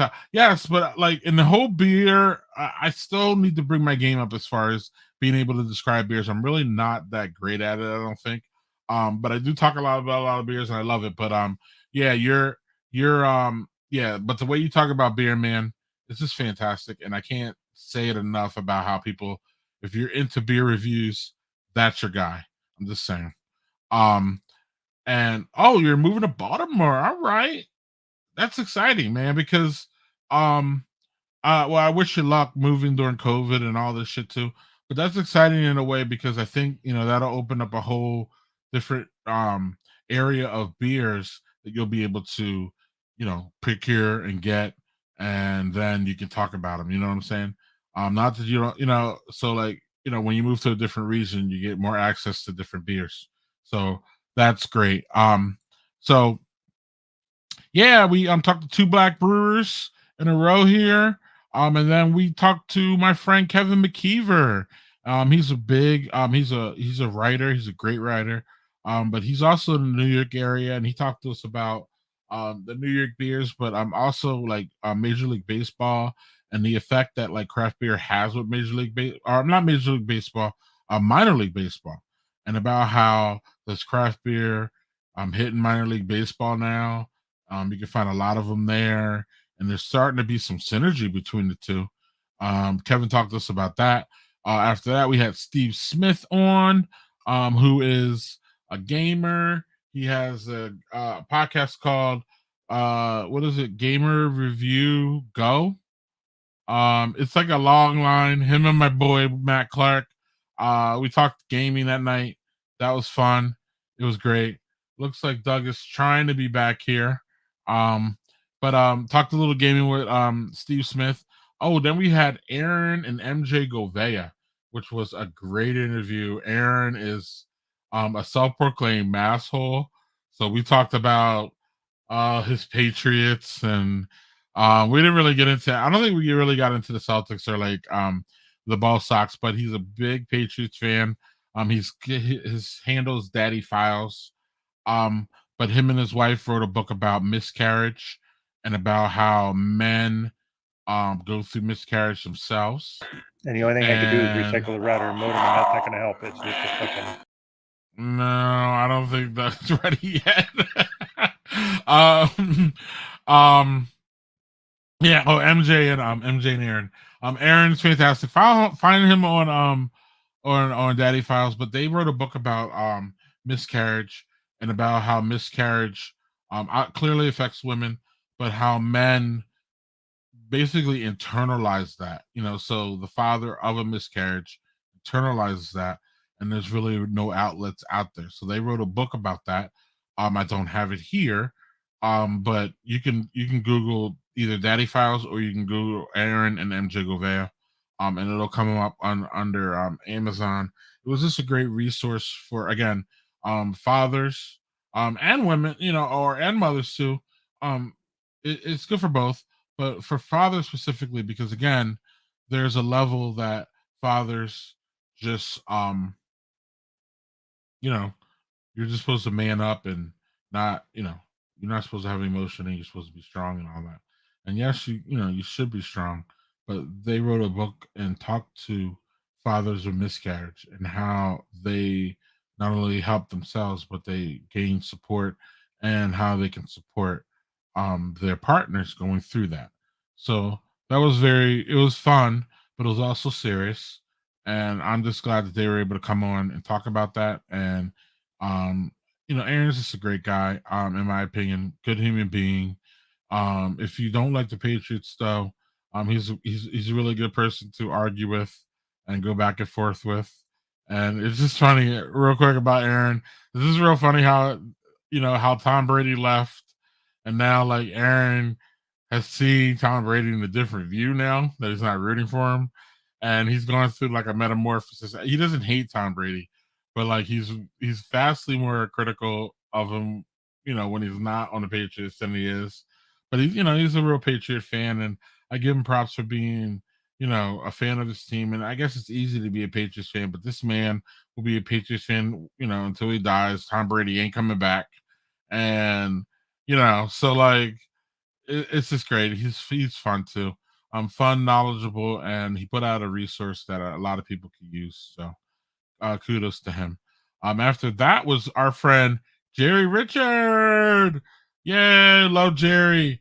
Met Jerry at Barrel Flow. Met Jerry because of Robert Scroggs. But Jerry, if you're still watching, because you've been commenting, I still believe that we would I still believe, buddy, that our paths would have crossed if not for Barrel Flow. I really believe it would have crossed somehow. Jeff Tepper met you through the Dallas connection, and Jeff and I are friends. So somehow we would have crossed, man. Our things would have aligned somehow, but it was definitely Barrel Flow that we met. And Robert Scroggs was the one who put us together. Kudos to him. And kudos to you, man. Jerry has a fantastic podcast that, again, another one that I've listened to many times that is is fleeting me. But Jerry's also a co-host now. Jerry's our backup co-host, if for the record. So we have Casey, and we have the ladies, and we have Jerry. And so whenever we need any of them to come in and pinch it for us, they're all there, they're all available, and they're all great. Jerry's really knowledgeable about Dallas beer. So yeah. So after that we had Brian Gordon, um foul language, right? Foul language comics. Talks about he has a comic, and it's a parenting comic, and he's a duck, and it's great. Look it up. It's great. Brian was a great guest. We like to have him on again too. Then we had Fatherhood is Lit. James Lopez. It was his first go on the stream. I love James. He's an inspiration. He's a smart motherfucker. He's a father of 3 for sure, out of New York. Talked about all of that, the pandemic, all that wonderful stuff. But James Lopez is amazing. Fatherhood lit. #father is lit. You can find that all over social media, a lot on Instagram, some on Facebook, but the man is great. Yeah, Modern Brews and Beats, my bad. Again, I am getting so bad. Like if it wasn't for bookmarks, and like when you go into Spotify, you have all your podcasts. You're still a little edgy there, but I'll keep you on. When you go into Spotify and then you have all your podcasts there, like if it wasn't for that, and I had to like punch in everybody's name, I would just forget everything. I can't remember being in that time where you had to remember people's phone numbers, because this is really bad. Anyway, Jerry says yes indeed. Kudos to Robert and Jeff. Right, like somehow, Jerry, I'm telling you, just by looking back now, we would have connected somehow. Maybe we wouldn't be as tight as we were, because once we friended each other at Barrel and Flow, at that point it was Fresh Fest. Like we hung out the rest of we hung out a lot, and we saw each other, and we got a bond going. So maybe that would have not connect. Maybe we wouldn't be as connected or tight as we are now, but we would have met though for sure. Just because we ran in the same circles. Yeah, Rod says he's moving to 15 minutes from the Guinness Brewery. That was, I think, the last brewery that Doug and I were together. Doug, what's going on? Can you hear? If they're watching anything that I can restart. Horrible. Anyway, yeah, modern brews and beats. Jerry and cool Tony D. Yep. Thanks, Jeff. Jeff, you should just be a fucking co-host at this point, bro. Doug, unmute yourself when you think you're good. But I'm gonna keep going here. So we're in August. We're gonna get through this.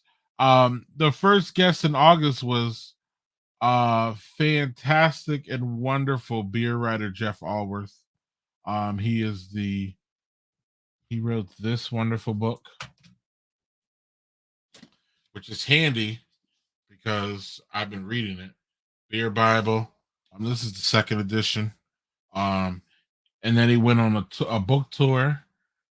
He is due back on the show, hopefully in March. He's become a friend of mine. Yeah, and I can't say enough about him. Hoping 2022 and yeah. Mm-hmm. Right.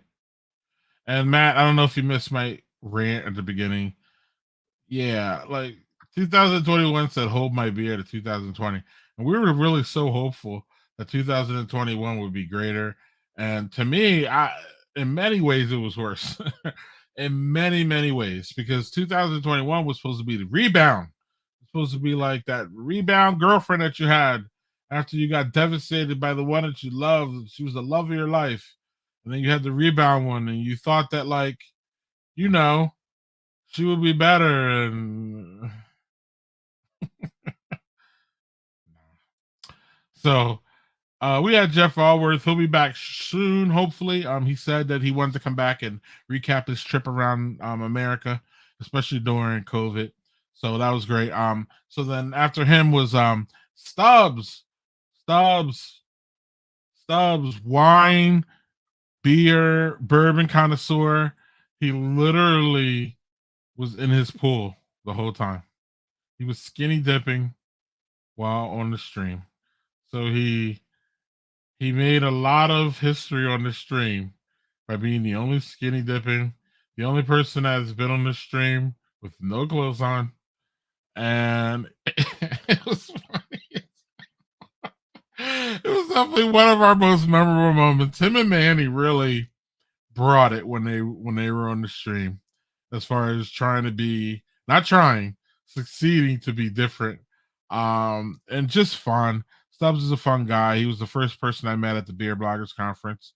8 a.m, handed me a bourbon, and the rest was history with me and him. So then after that, we had Ms. Latifah McMullen, who is the brother of Mac Brewing. And it was great to have her on because she's got her own shit going on. She is a distinguished real estate agent in Philly. She is a yoga master. She's a fun lady. She's a deep person. And it's great because we had her on aside of her brother, who is doing great things with Mac Brewing. But just having her on and not even really talking about Mac was great. And I can't wait to have her back on. I missed her this year at Fresh Fest, Barrel Flow.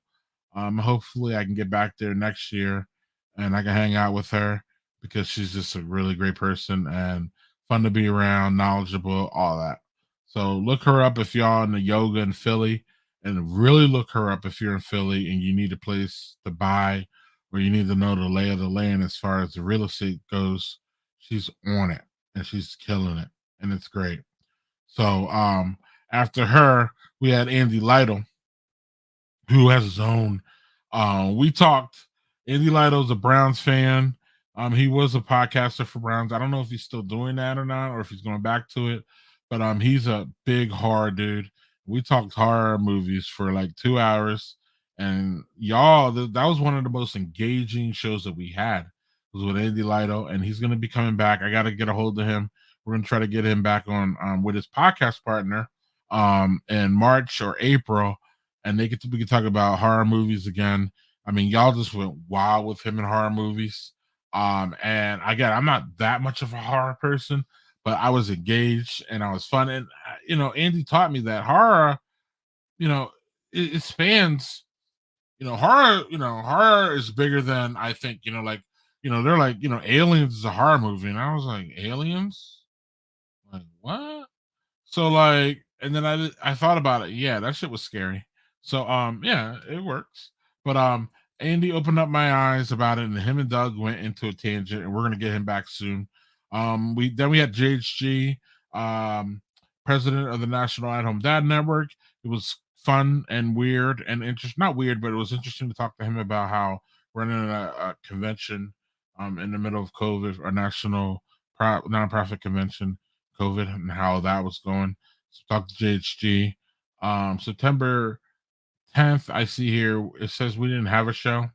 That was when Doug went to Iceland, and we didn't have a show, and I believe that was the week that I was in the hospital. So we didn't have a show that week. And so then we came back the week after, and we had another black brewer, Jared Fisher from Alematic. I remember that. In Ohio, I believe I don't think it's Columbus, or is it Columbus? Anyway, it's in Ohio. Jared talked to us about, working in COVID and all that. Maybe this is the time frame where we had Rod. I'm not sure, but we talked to Jared. He's just a fun guy. Great, knowledgeable about beer, and a black brewer, and he was just talking to us about how they operated during COVID and all that. And what's up, Doug? I don't know if I think I'm still hearing background noise from you, but I'm not sure. But you get. I wonder if it was like I had to restart Here we my go. router. I had to restart my router and modem and everything, and in my headsets, I think I'm wondering if it because there's a mic on there that it didn't disable on the headphones. I can hear you now. It's great. Okay, cool. So Yeah, we're up to it was September. super choppy there. I saw you did Jeff Allworth's thing, and then I had to freaking jump off, and I was so mad. All right, so you want to talk about it or not? You can go back. Or you? That was something like I wasn't super familiar with Jeff, and then when you talked about it, he had the beer Bible thing, and I was just like, that is a great get. And he was super informative. And are we going to have him on again? I think you mentioned that we might get him back on, right? I'm hoping. He told me to look him up because he wants to come back on and tell us about his world tour. It was actually a United States tour, but and then all the different things that he learned. He's just a knowledgeable beer person. I mean, that dude knows more about beer and his pinky than I know. And the thing about Jeff too, for me, it's not just about knowledge about beer. It's about the culture of beer. Like he's very in tune about what the hell's going on as far as styles and all that. And that's kind of really, truth be told, that's kind of what I want to be, which is a person who understands the culture of beer and can talk about the styles, what's affecting the styles, and all that shit. Like that's really where I want to be. You probably missed it, but I was talking about Rod, and I think again, and the more I think about it, Rod J, the more I think about it, Rod's one of the best beer, in my opinion, beer reviewers that I know. He's Agreed. so I hate when people talk about black people and say that, oh, they're articulate, but like he's fucking articulate. And it's not clearly it's not a slam, but it's like the way that man talks about beer and the descriptive words that he uses, it just blows my mind. He's just very fucking fantastic. It's just I can't really explain it. That's why I'm like, y'all need to just go to his fucking YouTube and check it out. But yeah, Rod's great. So we are up to October. Because September is the month that you went on. That was your honeymoon. Not honeymoon. That was your vacation. No, it's our anniversary vacation and my 50th birthday. So it looked like a damn honeymoon. But anyway, y'all were having all kinds of fun. The pictures were fucking amazing. I mean, again, it could have been a honeymoon in an aspect that it just felt like it for me because y'all were just out there having a good time. Y'all been married forever at this point, as opposed to a honeymoon. But again, that feel that y'all gave off was a honeymoon type vibe. Like your pictures, like you can like people can smile in pictures, but you can really tell when people are happy, if that makes sense. Like sometimes you can tell when people are smiling and they're not really into it. Y'all were into it, and it was a good time. And again, it was just great. So September, so we're in October now, and October brought us wonderful guests again. But wonderful guests. Look at this list. So we had Darren come on and talk about barbecue. And we need to have Darren talk about barbecue more and then talk about his GoFundMe. Basically, I don't think it was a technical GoFundMe, but it was a crowdsourcing effort that he made so he could boost his barbecue business and all that. And it went great, and he's just a fantastic guy out of Cleveland. We made fun of me not going to Cleveland and not talking to him and all that, so that was great. Darren's fantastic. Can't wait that he's another one that's going to return. Then we had one of our most fascinating guests of the whole year, Mallory O'Mara. Yeah, that was just a hey, I'm gonna do this because her book Girly Drinks, which we've talked about multiple times on here, was just something that like we strive to have more diversity in guests, and that her book about just women and alcohol, like that just intrigued me, and I'm super glad we were able to get her. And we got her right as she was releasing her book, which is like extraordinarily hard to do. So we just kind of lucked into that one, but that was a great cat. And she was nice enough to send us books, so we had it, and it was great. So real quick here, I'm gonna jump on the comments and then I'll get back to my thing. But by the way, send Texas some love this weekend. We'll be in the 20s on Sunday and 7-degree wind chills. No, now normally, well, you laugh and it's funny. Normally it's funny, but like with the state of their with the state of their infrastructure or lack thereof, that could be a serious situation. Yes, so like while we're laughing at Texas because we're like, fuck y'all usually got nice weather and all that. At the same time, no, yeah, man, sending love. So hopefully, hopefully what happened last year, and it was last year, right? Doesn't happen again. It was last year. And this year's been so long, it's hard to like. Was it last year or was it early this year? I think it was early this year when they had the power grid issue. That's when when the fucking douchebag Ted Cruz decided to go to Cancun and blame his kids, which was chef's kiss. Excuse.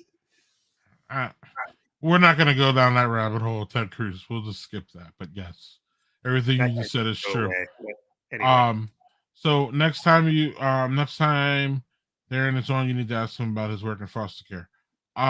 Yes, but I believe the only reason, I think part of the reason, Jeff, why we didn't is because I had Darren on another stream one time called Meet My Friends, and I'm pretty sure that stream we kind of went in on it. So then when we had him this time, I kind of wanted to focus on the barbecue, but we will remember that for the next time because that is absolutely an important part of Darren's resume, and something that he is proud of, and he should be because he's a damn good human for doing what he's doing.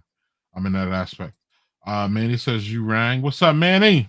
I was talking about you, and Doug was away, but we brought up Manny. Yeah. The only person ever to wear a smoking jacket on her. Right. And Stubbs is the only one to ever be on the show with no clothes on, the whole show. So even I and you have not done that. I've been on here with no pants. Right, but that skinny dipping. Yeah. Oh, I wouldn't know actually.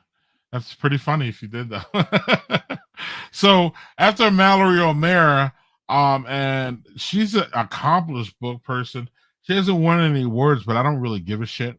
And she has a great, fantastic podcast too, fun, and it's really accessible. If y'all want to look that up, that's Reading I highly recommend. What'd you say, Doug? It's Reading Glasses podcast. So they do a lot of shit, talk about a lot of books. You're a reader and you're looking to find interesting stuff. They go over all of it. So yeah. Right, and it's not Mallory said it's not a book review show. It's around books, and it's helping people read more and giving people more access to different books and all that. So it's not a book review show. They do talk about books, but they specifically didn't want to be a book review show, and they're not. They talk around the books. Yeah, they do the kind of thing where they go like, I really like this, and it's in the genre. It's right. Yeah, they don't do the whole review thing, but yeah. Right. They talk about like, people who weirdos like Doug who actually sniff books and all that shit. So they talk about different shit. But it's fun, and y'all should look it up if you're a reader.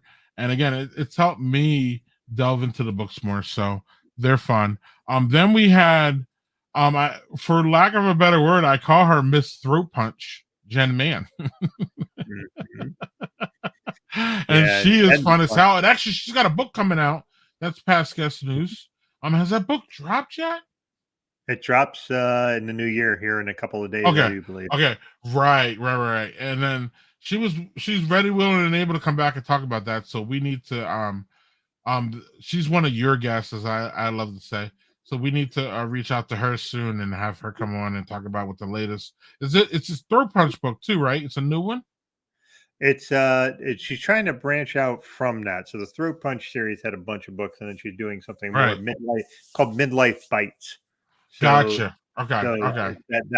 That's her new thing, but it's still gonna be her being irreverent and all that shit. So it's gonna be great. Funny as fuck because that's what she is. Right. Cheers to that. Then we had we had two fascinating guests back to back.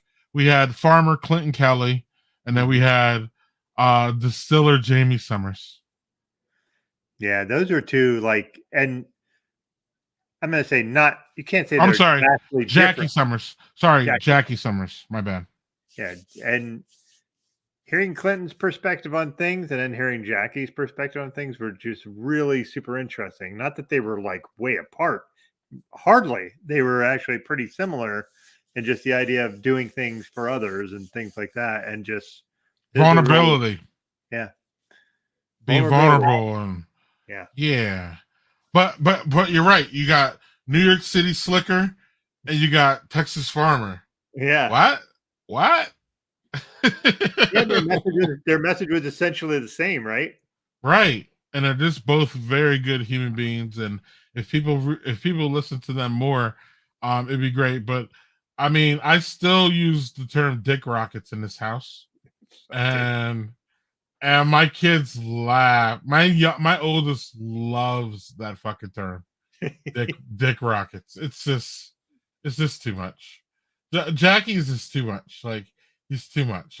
He's too much to, and in a good way, not a bad way. He's just too much to handle. He's just fucking fantastic. I can't wait. Oh, he's booked again, y'all. He's booked for January. Right? Yeah. I was gonna get to what we have. Yeah, him and we also had Lauren as the guest host, and she's gonna come back and guest host too. So, Manny, we appreciate you, man. It's been great getting to know you. And we gotta you're one of the people that are on my short list for another reschedule. So we're gonna have to reschedule you, and then we're gonna have to get into that Kellogg shit, Manny. I heard you talk about it a little bit on Instagram, I believe, but I really want to dive into that with you more, because again, Kellogg's does a lot of cereal, and in my opinion, they're a bunch of assholes. Anyway, so that's just my opinion. It's not a thing of fact. So don't sue us and whatever. But when Doug, I don't know if you noticed, but when you say, in my opinion, you pretty much alleviate yourself from any kind of slander or any kind of bullshit. I don't know if you knew that. So in my opinion, right, Manny's a crazy motherfucker and I love him. So in my opinion, well, that's not even slander though. You're only supposed to use it when people can say you're slandering them. But anyway, that's not even slander. But yeah, no. In my opinion, right. In my opinion, Manny kicks ass, and you need to check him out on his Instagram page because he's the shit. That's it. That's my opinion, damn it. And then so Jackie Summers, and then we had our friend John Kinnear on, and we also had Ronaldo Hayes. Man, Ren was awesome. Ren was great, and for the short amount of time we had him, he was fantastic. Yeah, and he's another great beer reviewer. But I'm not going to compare him and Rob because there's no reason for it. But he's another great beer reviewer. Another articulate one. But Ren just came up on my radar recently, whereas I've been rolling with Rod for at least a couple years now. I was trying to get Rod to go to the first bear. I was trying to get Rod to go to Fresh Fest when it was called that, and not the Digi one.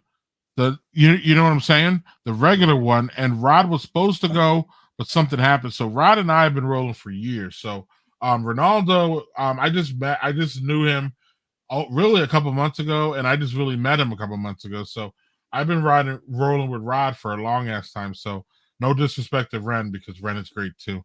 In fact, I was just as Doug, I was watching Kinky Suds and Ren on Black Nerd Fridays. It's my warm-up for our thing. So I watch them as I'm getting ready for our stream. So all love there, man. And John Kinnear is fun, great guy. I'm gonna have him back. Then we had Jeffrey Bernstein and Renee talking about fucking nails for 20 minutes. That was right.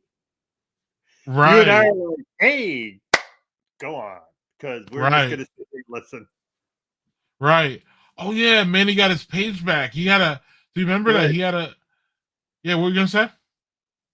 No, that's right. He did have it like, it was like he couldn't get into it and shit, as I recall, right? Right. Or he was hacked or something. And Jeff is right again. Manny kicks ass is a fact, not an opinion. Okay. Right, Doug. Right. Exactly. That's why I'm like, that's not an opinion. Right. And then we had Jeff and we again only Jeff and our friend Renee could bring that perspective, and you and I just shut up. And they just took over the stream, and it was fantastic. Look that up, guys. If you want, even if you're not in the nails, you'll be fascinated by that whole tangent. I'm like texture nails and nail culture on Instagram, and I'm like, what are y'all talking about? And all I could think of was that stupid show Nails on like TNT that's like advertised. So I was like, really? That's a show? I'm like, apparently. Right. Then we had Brent we had Brent on, and that was great. And then I don't know, this says then we had Matt Strain on. Matt when he talks about NA beers on here, it pretty much takes over the whole stream. And y'all really respond to Matt and the whole NA beer thing vastly more than I thought anybody would ever. It's just crazy how fast and quick and engaging the NA beer scene is, and it's fucking crazy. I still can't really believe it, to be honest with you.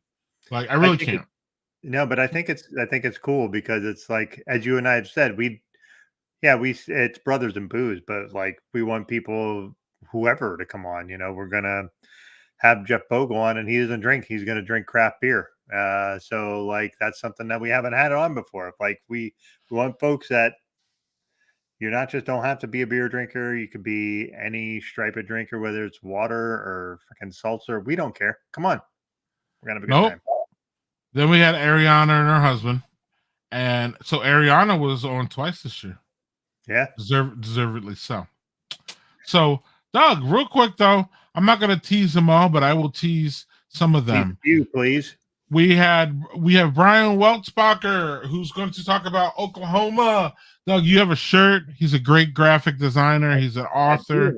He's a beer nerd. He's a great guy. He's not, I wouldn't say stuck in Oklahoma, but he's in Oklahoma, so he has his own. That's a good term for it. Stuck in Oklahoma. He's a but he's a Chicago-based guy. I believe moved down there with him and his wife. I'm not sure if he moved down there for his wife or with his wife, but him and his wife are there. He's a father, author, beer nerd, great graphic designer. He's got his own line of stuff. He's fun. Can't wait to show him off next week. We will have Jeff Bogle on right after this motherfucker goes to Antarctica. In the middle of winter. Although down there it'll be summer, so that's still be minus 30 or whatever. It still won't be warm, but like I can't wait to hear about that. World traveler, father, author, OG blogger, publisher, photographer, publisher, like that guy. Photographer, fuck ton of hats. Right. He's another one that makes you feel inferior. I mean, all these people do in their own, you know what I mean? In their own lanes. Like, I don't know how you fuck with any of these people in their own lanes, if that makes sense. Like, you just can't. Like, so like it's they bring a sense of awe, at least from me, because they're so good when in their lane. All of them, every one that we just said, they have a lane that they're just killing, and it's just really. But Jeff's got a couple lanes that he kills. Who's gonna get on here and be like, no, I don't, and I'm like, bitch, no, like you kill a couple lanes, right? Podcaster Jeff. Man, like, so there's so many angles we could go with him. It's going to be fun. We're going to have Jackie Summers is the 28th of January. Mention that. Daniel Fisher is the 4th of February. And we didn't actually, Wow, we didn't have the Pressberries on this year. We had the Pressberries on 2020. They weren't on. How did we not have them on? Again, I slipped, man. I slipped with them. I slipped with ABC. I slipped with Art Eddie, which we're gonna have Art Eddie. We're gonna have all of them on this year. We're gonna have Art Eddie. Right. So those are the ones I'm gonna tease. The rest I'm gonna leave go. We had a fantastic year. With all due respect, while you were gone, I butchered some of these people. And what they do. We talked about Aaron Govea and MJ when you were gone. Love them. I love Aaron Govea. I love his fight. I love who he is as a masshole, even though it can be annoying, but it is what it is. And right. And Aaron, goes through a lot as a father. I mean, we all do, but Aaron has challenging situations as far as a father, and I just respect the way he navigates that. I respect the way he navigates his marriage and all that shit. Talked about Brian Gordon while you were gone. Man, I was hoping that I would have a chance to talk about it, because that was just that guy went off on like. See, but he just started talking about just being creative and like how he got kind of pigeonholed into this one thing. And then he's like, yeah, but I want to do all these things. And they're like, no, and he equated it to Thai food, which just was like a superb. That stuck with me months later, just as idea of like, I got pigeonholed. And then that kind of ties into like another guest was Chuck Wendig, which we didn't have on a Friday stream because he couldn't be on, when he said he didn't get pigeonholed. And it was like the opposite. And it's like, man, because Chuck can write anything, and he has. And then Brian's like, I've been doing this one comic, but I want to do these other things. So it's like, it's interesting how people kind of find their niche, and other people want to break out of their niche, Right. And Chuck was one that I didn't mention because I didn't see him in my review because he wasn't on a Friday. I'm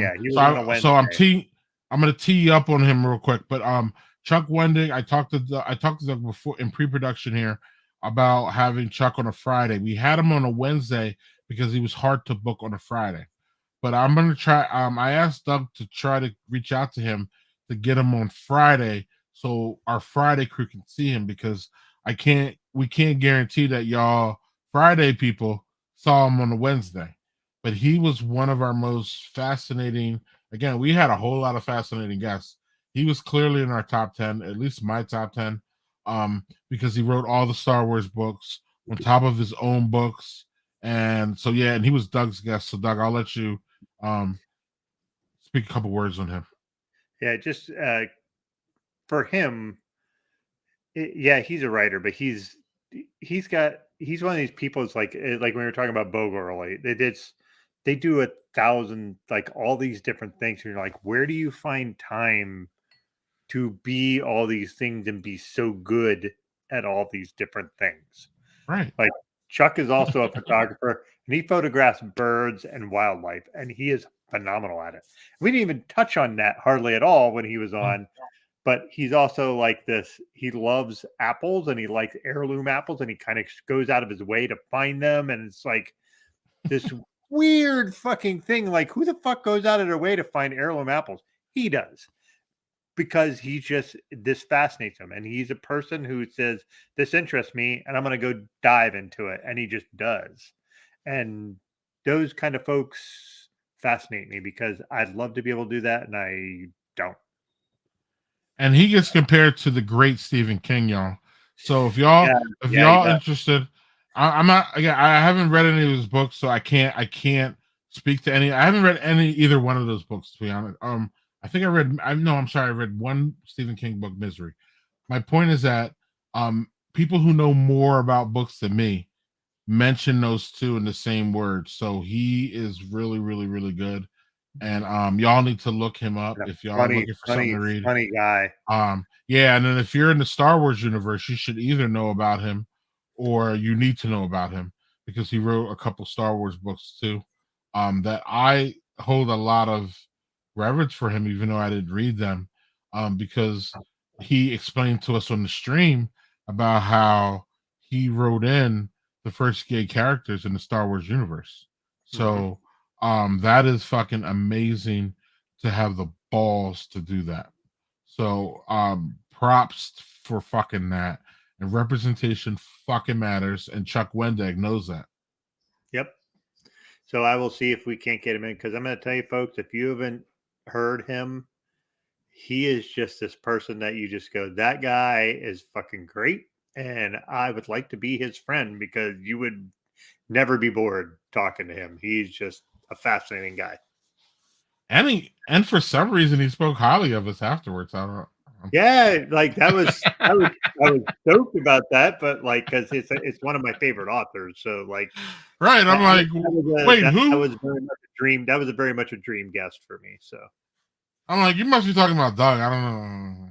He's like, he said he had fun, and it was one of the most interesting interviews that he's ever had, and I was like, wow, cool. But also though, Doug, that's because we don't really come at it like an interview. We come at it like we're just having beers on a Friday. And I think that's what makes hanging out, just bullshitting. And that's what makes this shit work. Yep. Agreed. And again, Doug, it's time to log off, because we were only supposed to be here an hour. And as usual, we go farther than that, but I blame my shitty internet connection or whatever the hell was going on with my laptop. So apologies there, folks. Yeah, but I'm not sure that's even legit, because we decided to go through our guest list and make sure that we talk about every single one of them, because every single one of them is important, and one's not really more important than the other. Some may be more fascinating, and some may be better interviews, but that's probably more on us than it is the guest. So as far as what we talk about and what we bring out and what we because we control generally what it's talked about. So sometimes we miss them. Then we just lose control of the stream. But yeah, right. And actually, the times that we lose control of the stream are some of the best fucking times. Period. I agree, because then it's like, let it fly, let it rip. But I do want to say though, like we are probably a big effect on, again, how well they come off, and not how well they come off, but like whether the interesting stuff about them gets talked about. And that's why we want to have we want to have the guests back on, because even Jeff pointed out, there's some times where like we miss stuff, like like Darren does his foster care stuff, you know what I mean? We miss that. Like Matt Strain, we almost missed that fucking horrible ending. I mean, it was a great ending to the show, but that horrible review, like we almost missed that, because we were talking about NA beer for like an hour and a half almost, it seemed like, you know what I'm saying? But that stupid review of those fucking I'm still fucking speechless. But that was a big part of that that stream that night. And if Matt, I was ready to let Matt go, and Matt's like, whoa, like, you know what I mean? Like, yeah, we haven't even talked about this yet. Right. And that was a big part of that stream. So my point is that, sometimes, us not being journalists, sometimes it's not, sometimes it creates a weak spot, where we could, we're never going to be journalists. That's not our thing. But sometimes, again, it leaves us a little bit lacking, and it's not the guest's fault that we didn't ask that. It's our fault. You know what I'm saying? So it's part of like our, I don't even want to say weakness, because again, we're not journalists and we're never going to be, but it's part of like, what we do. And again, sometimes we leave that lacking, but they're all fascinating. They're all fantastic, and they're all killing their lanes that they're in. So Afro Beer Chick, Art Eddie, the Pressberries, Rod J, y'all all on the radar for next year. We can't wait to have you back. And Doug, any parting shots for the new year? It's time to get out of here, and let's see here. It's 10 o'clock, so the new year will be here in an hour for me. Right. So anything looking forward, anything looking back? Where you at? I want to say a couple of small things. One, thanks everybody for joining us every week. I know sometimes we go on a shit ton of tangents, and we have different guests that do different tangents. And thanks for sticking with us, because this is why Greg and I do this. We have fun, and we have a small group of folks that hang with us all the time. And honestly, we love all of you. And if you have ideas for guests too, please freaking tell us. Hey, I have no problem trying to reach out and find people to be part of the show. Time and time again, we've had folks on here that we weren't sure that, like, these are people I don't know. Like, I tend to swing for the fences with some things, and they come on, and generally they have a great time. And I think the idea that we are not a beer show. We're not, as Greg said, we're a hangout show. We're a show where we have people come on and we hang out with them, and we're going to talk about things that matter to them, that they're trying to either promote, or things that are big causes for them. But it's more like, hey, what do you think about these things? And the idea of being more of a friendship thing matters to me on this show, and I think we kind of bridge that gap fairly well. And again, just thank you everybody for being part of this. Greg and I have had a pretty challenging year from some perspectives, and not COVID not being the least of them, but just actual real health scares. Mm-hmm. And sticking with us through those really matters. And thank you, and we love you guys and gals and absolutely folks. I echo everything you say. Next week we return with Brian Weltzbacher. I hope I keep saying his name right. We're gonna have to ask him for sure. Right. So if I butchered his name, but again, Beer is Okay is his brand. And I know I got that right. And yeah, I got a lot wrong, Doug. So normally, again, you're here to like correct me, and you weren't for a little. So if I butchered y'all's shit, I'm sorry. Y'all know. But so yeah, and R.I.P. to Betty White. You were a killer, great human being. The world will not be the same without you. And I think that's it, Doug. Yeah, happy New Year's to everybody. I hope everybody's safe and healthy.